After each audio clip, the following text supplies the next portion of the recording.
असदुद्दीन ओवैसी साहब बाकायदा देश में झगड़ा कराने का काम कर रहे हैं। लोगों को सड़कों पर निकाल देना ये कोई संविधानिक हल नहीं है। मैं बार बार इस बात को कहता हूँ। अगर ममता बनर्जी हितैषी है मुसलमानों की, 150 मुसलमानों को अंदर डाल दिया। क्यों डाल दिया आपने अंदर? अपने बाप के खिलाफ भी अगर सच बोलना पड़े, इस्लाम ये कहता है कि सच बोलो। छाछ तो बोले सो बोले, छल नहीं बोले जिसमें 72 छेद। यही कांग्रेस जो आज बात कर रही है घंटे में इलाज कर देंगे। इमरान मसूद से पूछो कि कांग्रेस के ज़माने के आज भी हज़ारों मुसलमान बच्चे जेल में हैं, और इन बेईमान लोगों को जो मुसलमानों का वोट लेकर मुसलमानों को अछूत बनाते हैं, इनको सबक सिखाना चाहिए। अब सबक सिखाने का वक्त आ गया है। सिर्फ मीडिया में चमकने के लिए इस तरह का बयान दे देना, मैं समझता हूँ ये कोई तथ्यात्मक बात थोड़ी है। वक्त आ गया है तमाशा देखने का। खामोशी के साथ सड़कों पर क्यों निकाल रहे हो आप लोगों को? सड़कों पर निकालकर हिंसा क्यों कराना चाहते हो? असदुद्दीन ओवैसी खुद कब्जा करे बैठे हैं, कई बीघा ज़मीन है उनके पास। बोर्ड के लोग मौलाना फजलुर रहमान मुजद्दिदी साहब हैं, आप राजस्थान में चले जाइए, उनके पास बहुत सारी प्रॉपर्टी है वक्फ बोर्ड की। मौलाना महमूद मदनी के पास प्रॉपर्टी है वक्फ बोर्ड की। मौलाना अरशद मदनी साहब के पास प्रॉपर्टी है वक्फ बोर्ड की। आप जो लोग कब्जा करे बैठे हैं उनको तो 2.5 करोड़ दे देते हैं, वक्फ बोर्ड को 1 पैसा नहीं देते। ये सारी बातें अगर हम कहते हैं तो हम मुसलमानों के खिलाफ हो जाते हैं। मुसलमान ये कहता है जी आपने तो महमूद मदनी साहब के खिलाफ बोल दिया। अरे जो सच्ची है, अगर सच बात है, अपने बाप के खिलाफ भी अगर सच बोलना पड़े, इस्लाम ये कहता है कि सच बोलो, चाहे वो किसी के भी खिलाफ जाए, सच बोलो। हम ये कहते हैं कि इनको सामने आकर ये कहना चाहिए, ये लोगों को सड़कों पर ना निकालें, बल्कि सामने आकर ये कहें कि हमारे पास भी प्रॉपर्टियां हैं वक्फ बोर्ड की, हम इसका आज से सर्किल रेट के हिसाब से किराया देंगे। लाखों रुपए किराया बनता है इन पे, यानी 5-7 लाख रुपए किराया बनेगा कम से कम, 10 लाख भी हो सकता है। 3 बीघा ज़मीन है इन दोनों के पास, महमूद मदनी साहब के पास, अरशद मदनी साहब के पास। 3 बीघा ज़मीन ITO पे अगर आप सर्किल रेट निकालो उसका 10 लाख रुपए किराया बनेगा।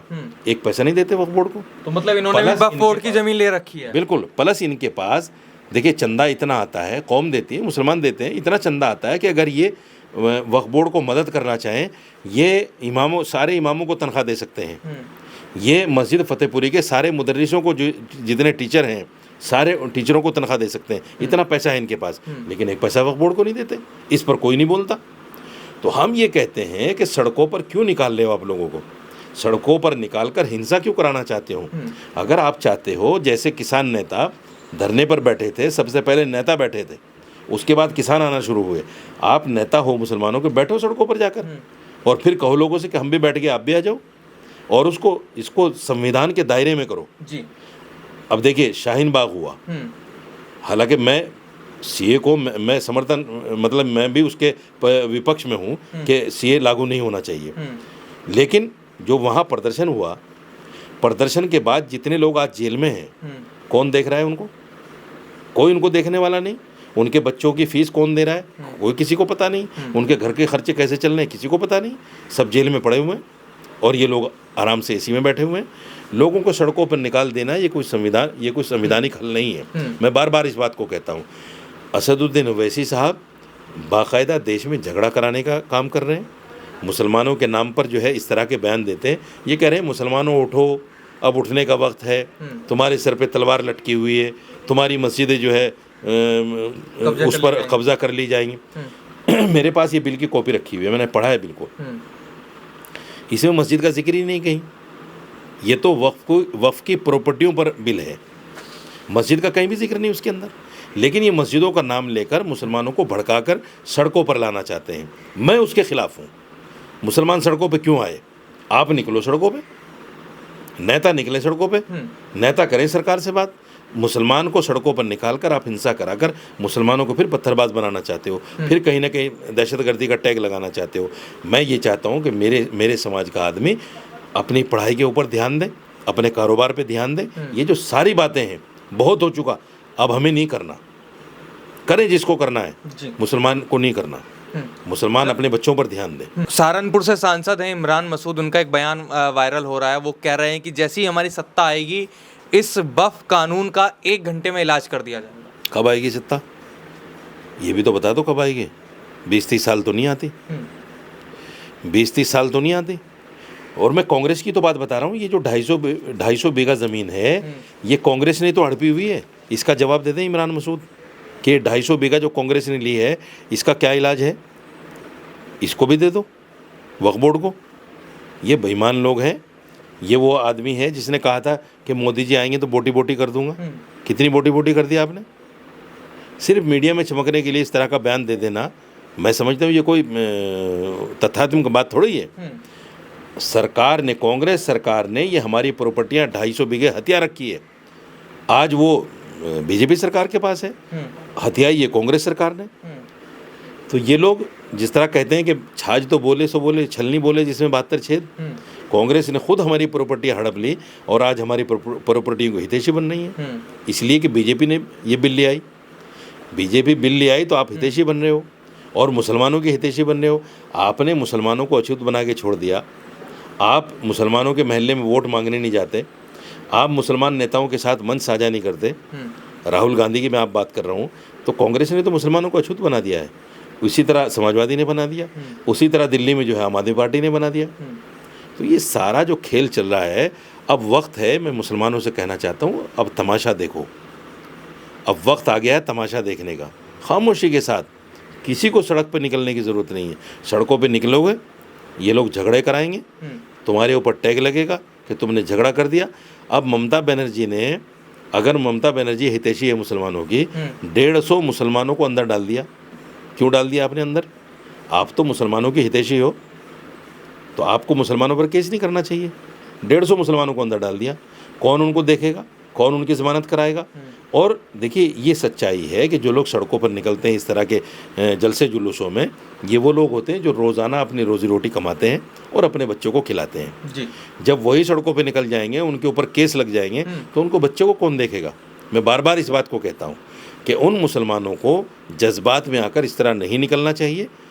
ये देखो कि हमारे बाद में हमारे बच्चों का लालन पोषण कौन करेगा, हमारे बच्चों को कौन खिलाएगा, उनकी स्कूल की फ़ीस कौन देगा, घर का खर्चा कैसे चलेगा, क्योंकि कमाने वाले हम हैं, हम ही जेल चले जाएंगे। तो ये सारी चीज़ें मुसलमानों को सोचना चाहिए। और इन बेईमान लोगों को जो मुसलमानों का वोट लेकर मुसलमानों को अछूत बनाते हैं, इनको सबक सिखाना चाहिए। अब सबक सिखाने का वक्त आ गया है। क्यों नहीं हम बीजेपी के साथ लग सकते?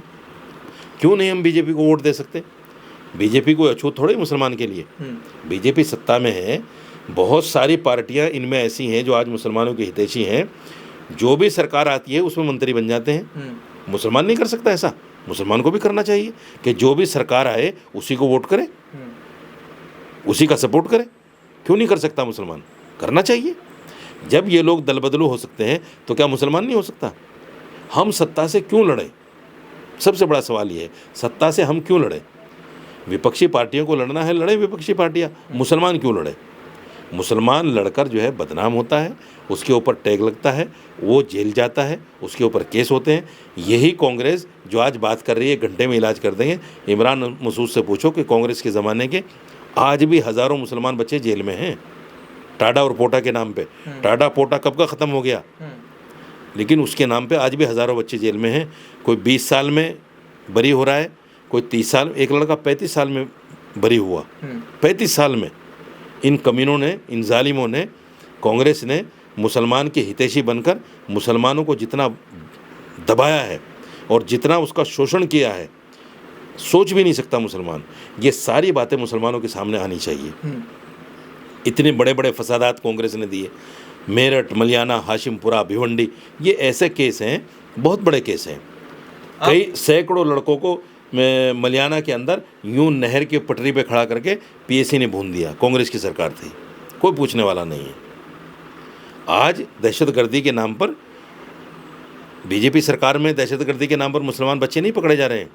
देख लो आप डाटा उठा के, जितने लड़के मुसलमान दहशतगर्दी के नाम पर पकड़े हुए हैं वो 95% बल्कि 96% कांग्रेस के पकड़े हुए हैं।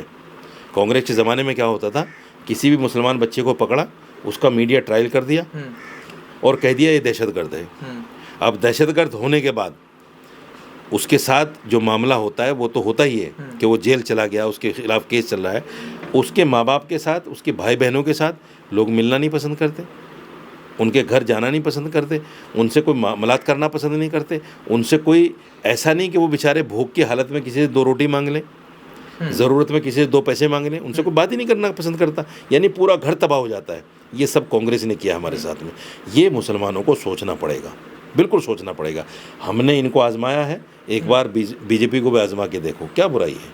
मतलब आप चाहते हैं कि मुसलमान अब बीजेपी को वोट करें? बिल्कुल, मैं ये चाहता हूँ कि मुसलमान डंके की चोट सीना तान कर इस हिंदुस्तान में रहे।